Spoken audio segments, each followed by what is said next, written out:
What's up? Welcome to Wisconsin.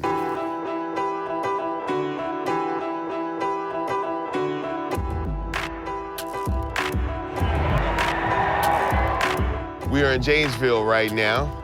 Wisconsin, as you know, is the home of cheese, Green Bay Packers, and as of today, extreme politics. Wisconsin is a very volatile area politically. The lines are drawn very deeply in the sand here, not only between the parties, but inside the parties as well.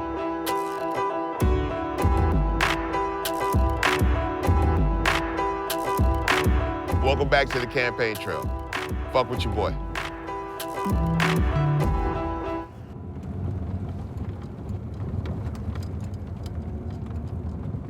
All right, so we just pulled up to Janesville Holiday Inn Express where the Trump rally is happening. We're right behind where the protesting section is at. And then the Holiday Inn Express itself is where the rally is gonna happen in the convention center. Not walls. Build communities, not walls. Build communities, not walls. You see a line of people getting ready to go into this rally, man, and they are divisive. You see just as many pro-Trump people out here in line to support him as you see protesters out here to protest him. This is gonna make for a really, really fun day. Stay tuned, folks. What are you smoking? I'm smoking pot, that's what I'm smoking, lady. Smoking the green, smoking the herb. Is that what you think I'm on drugs? Because I hate this fascist prick? Fuck you, you fat bitch. Fuck you. I just gave you what you wanted.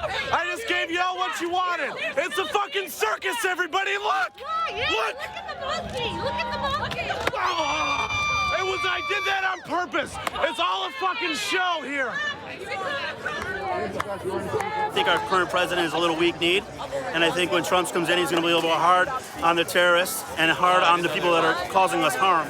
And from what he said, I really agree with that. I think, waterboarding is horrible, but look, these people are trying to kill us. So if it takes a little bit more to get them to give up information that's going to save American lives, put me out there. I'm not a soldier, but I'll go do it. We need a guy like that that's going to kick some butt where it needs to be kicked.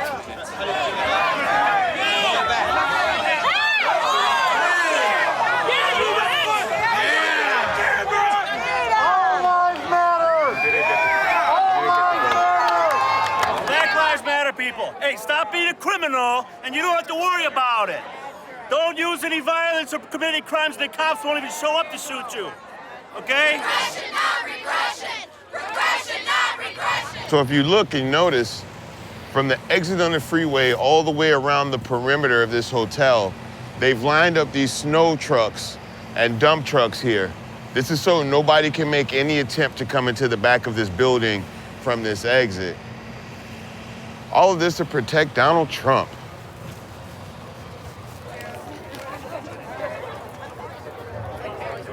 What do you think about the people in that line over there? What do you? Garbage. I don't like it. Racist. You believe everybody in this line is racist? It's hard to tell. I mean, I'm pretty sure all of them are. They're not going to tell us, though. A lot of people say, oh, I'm not racist, but they really are. What do you think they think about us over here? Same shit. Handshake, I'll take that. Oh, there we go, yes. And you give good hugs, too, man. I appreciate it. Hugs, nice. Thank you.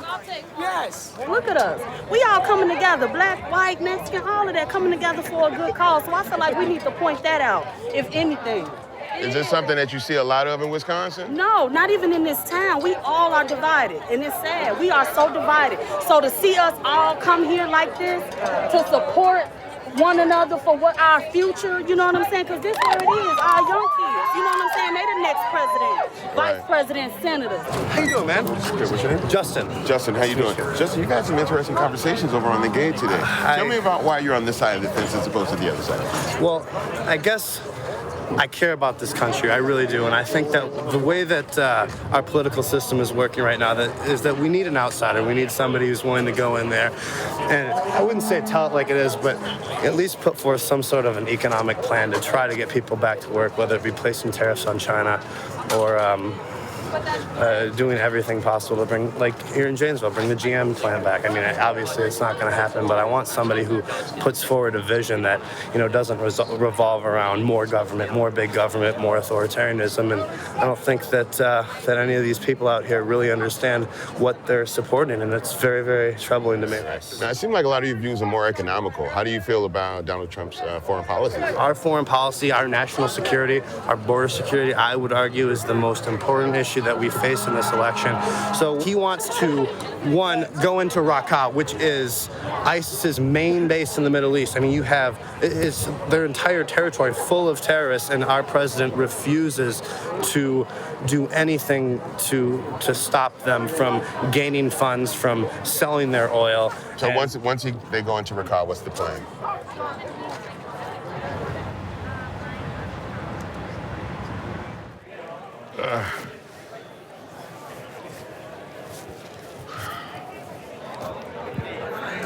We all know that as President of the United States, Mr. Trump will continue his lifelong defense of the right of free speech in America. As a matter of fact, he supports the First Amendment just as much as he supports the Second Amendment.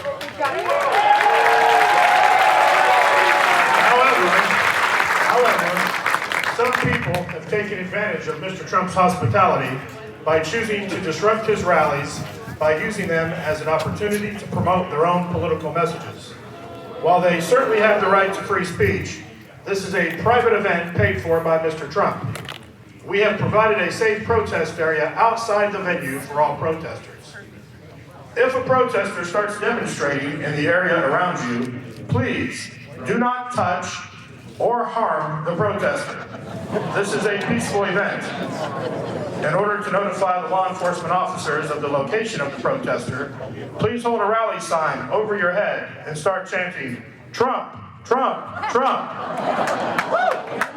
Ask the people around you to do likewise until officers remove the protester. They've basically inserted a disclaimer into the Trump rallies asking people not to touch or harm anyone. This coming from the same people that said they were willing to pay the bail. Ladies and gentlemen, please welcome the next President of the United States, Mr. Donald J. Trump.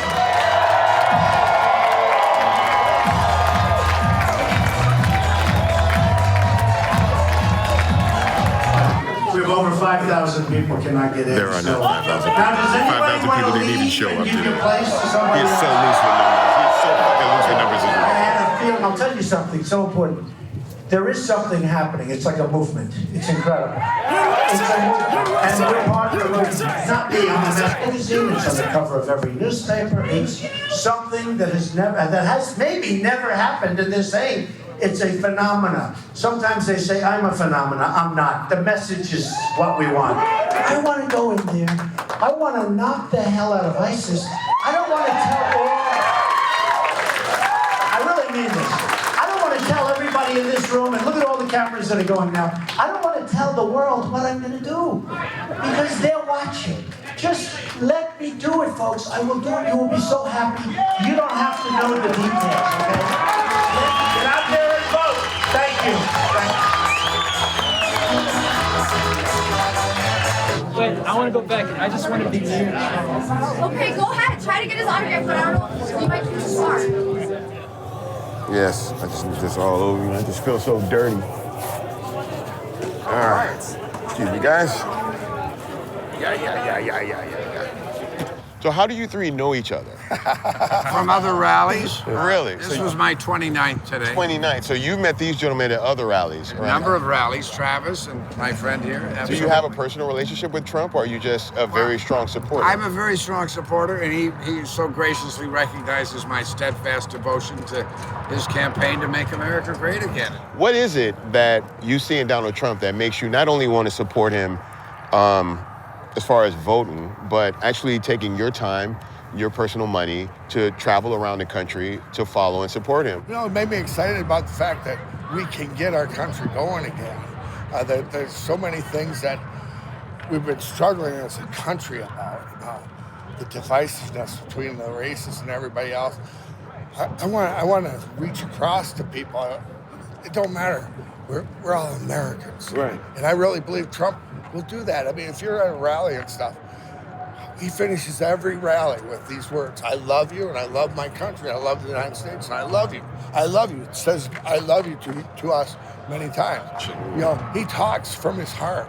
That's beautiful. As for a conservative, he doesn't seem like the norm. So does following Trump as a conservative, is that a little bit different from maybe the normal conservative representative you would follow? It's really not following him as a conservative. It's following him as a man, as a successful man, a man who will provide the dynamic leadership that this country and the world needs at this time, and be one of the great American presidents of this new century, and probably in the last 50 to 100 years. Thank you guys so much. We can have peaceful conversations with people and agree to disagree. They believe in their views. I believe in mine, you know. I'm not going to follow Hillary Clinton or anybody around the country or whatever, but, hey, man, you do what feels good to you, you know. Some people feel like they want to be heard and be seen when it comes to the situation. You know, I guess 29 times a charm. Now, one thing I can say that I know is about Wisconsin, Wisconsin is not what you think it is, regardless of what you think it is, right? If you think Wisconsin is a conservative state, you'll find out that it's more liberal than you thought. If you think it's a liberal state, you'll find out that it's probably more conservative than you think. So it's really been interesting to be here and talk to local people in Wisconsin. Not a lot of shoulder shrugging when you ask people about politics here. They either care deeply for a reason or they couldn't give a shit and it's for a reason.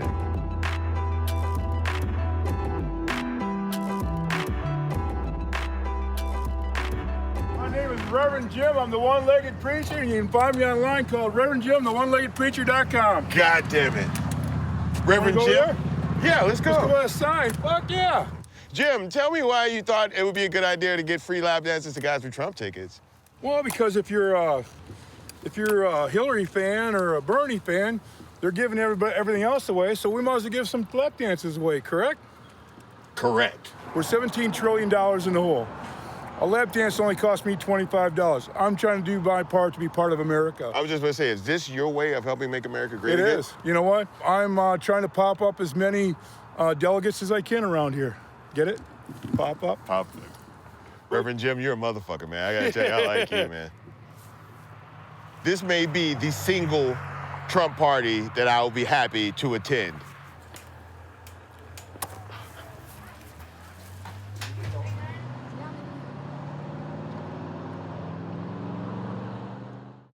Yo, what's up? This your boy Bun B, back at it again. Today we are in Madison, Wisconsin. We're chasing Ted Cruz today. He's got a rally, so we'll go over there and see what he's got to say. All right? Fuck with your boy.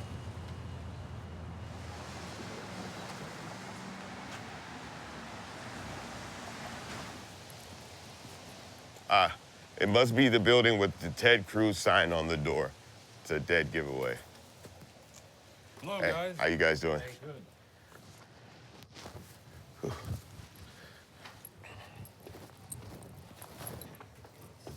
Can you tell me your name and where you're from? My name is Mary Baxa. I'm from Brookfield, Wisconsin. And this is your first time ever volunteering for a campaign? Yes. Tell me why you felt it was important for you to give your time to not just this campaign, but campaign in general. I have 5 grandchildren who live in Texas, and they are all block walking for Ted. And my son said, Mom, if he doesn't win, our country has gone under. And that's exactly how I feel. In the week that you've been doing phone banking for Ted Cruz, have people been receptive to your message? Yes, absolutely. What is it that you think people are connecting with the Ted Cruz campaign as you talk to them? That he is a pro-life person and that he says what he means and does what he says. And these are issues in Wisconsin that resonate with people, you think? I think they do, because people are starting to see through Trump's lies and Trump's BS that he shoots from the hip and then has to recant all the time because he doesn't know what he's saying. He doesn't have any policy or any substance. Well, Mary, good luck to you and good luck to the campaign. Thank you. Thank you very so much. Going out into these field offices has been like, I don't really know what I thought I was gonna walk into, you know? Maybe I watched too much West Wing or some shit, right? But I feel like all these, you know, political staff teams, candidate teams, or whatever you want to call it. I guess I always thought they were all in these super highly organized think tank war rooms, right, with the smartest possible people in town on the case. This shit is like telemarketing for free, right? Like, that's how I looked at it, right? It was like a room full of motherfuckers trying to sell somebody on something. Most of these people aren't even shopping, right? Much less actively looking to buy something, and you're trying to actively sell them something.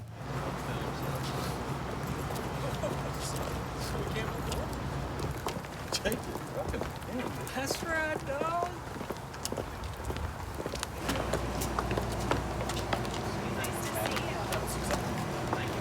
Thank you. God bless. Can I take a picture of that?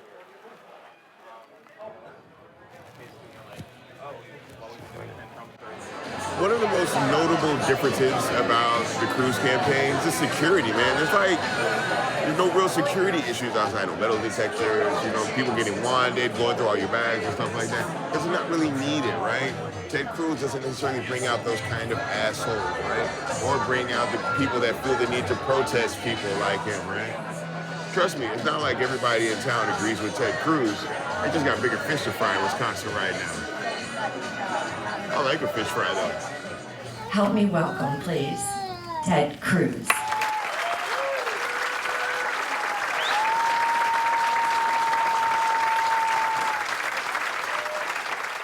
I want all of the women here in Wisconsin and across this country to know how incredibly supportive Ted, in my view, the future president of our country, has always been of all the women in his life.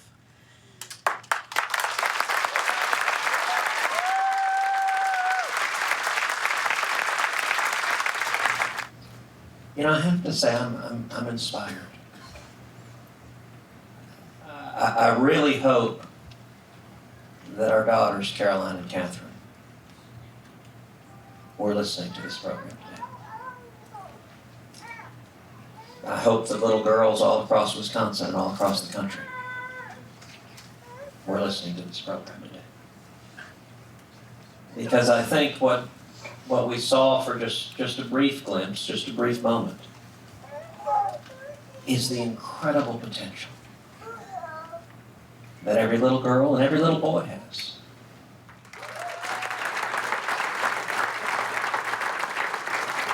Thank you very much.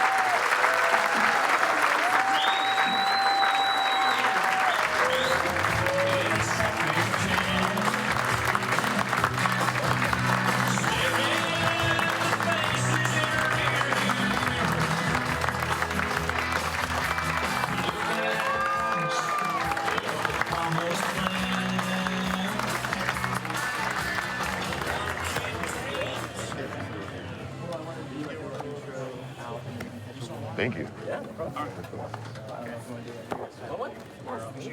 Can't wait to put this on my dorm room wall. This was a very, very human experience, right? Probably the most human experience I've seen in a political cycle.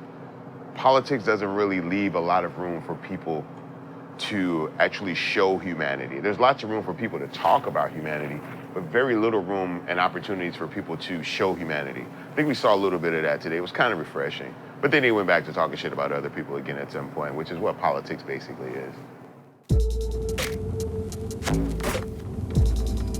When I started doing this with Vice, right? Just being honest, I thought this shit was gonna be like some funny shit to see, right? Like, go to New Hampshire, write about what it's like being black in New Hampshire, right? The culture shock, right? White people seeing a black person in New Hampshire. That's what I thought my story was finna be. Like some lighthearted, funny shit about a rapper being in the middle of a bunch of people that has no idea he's a rapper and shit like that, right? But I'm a naturally curious motherfucker. So like when I'm getting in these rooms, right, when I'm supposed to be like writing about the room and shit like that, like I'm hearing shit and I'm seeing shit, and like slowly but surely I'm like, this ain't all fun and games. Then you get in the Trump rally and it's like, who's gonna build the wall? They are. Who's gonna pay for it? They are. How high is it gonna be? 10 feet? Like all of it, it's, when you look at television, right? and you see these rooms and the rallies, there's a level of detachment, right? But even when you see like the crazy shit, like when dudes sucker punch people or, you know, push girls and spit on people and shit like that, right? Like those are the extreme people in the room. It isn't the extreme racists, right? It's the fucking moderate racists, the low-key racists, and the people who are indifferent to racism. Those are the motherfuckers that scare me. And I feel like the further he goes and the larger these rooms get and the more it seems that he's appealing to people, specifically the people he's targeting, I feel like more and more people are moving up that spectrum. It should never be cool to punch somebody because they don't agree with you. You can't fight over some shit like that, trip over somebody's opinion, right? But that's exactly what the fuck is happening out here. And that's as it goes further and further along and the shit gets deeper and deeper, this shit got less and less funny and it got more and more serious. Only Trump talks rationally about listening to top brass as president and hiring the best of the best to work alongside our commander-in-chief, to work with those who share our interest in stopping the Islamic threat.